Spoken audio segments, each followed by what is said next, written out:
Back in 1982, straight out of high school, seeing all these people lined up for the entrance exam, you think, wow, what chance do you have? I wasn't expecting to get in, actually.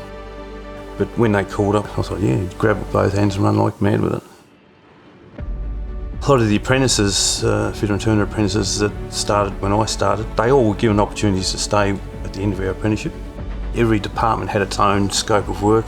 It all has an impact on each relevant area of the site, and being exposed to all the relevant processes there gives you really a grounding of all the pieces of equipment to be able to go casting, for example, then be called up to cell rooms and off to the roast, being able to work on all those pieces of equipment and be able to fix them.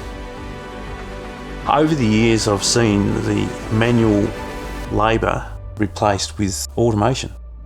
I remember when I first started, you hear up in the cell room all this tap, tap, tap. The mallets that they use to knock the zinc off the cathodes, we used to drill them in the machine shop, but it was all done by hand, which is why they designed number one stripper, to eliminate the need for manual stripping.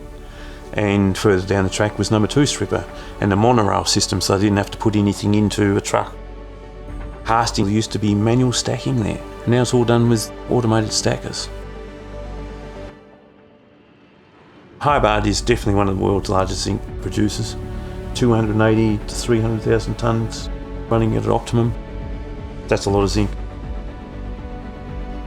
Planning maintenance. That was a role that was introduced in order to streamline the way work was conducted. One person plans a job, orders all the parts for it and all the relevant steps for that job, so people aren't waiting for parts to arrive, people to come to set various pieces of equipment up. It's a whole new field of work. It's a little bit like starting an apprenticeship again. Swim for myself, fitness, relaxation. I was sort of half competitive maybe 10, 15 years ago.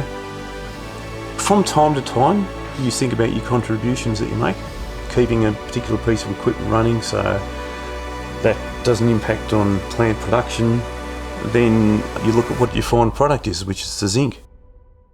And zinc is used everywhere.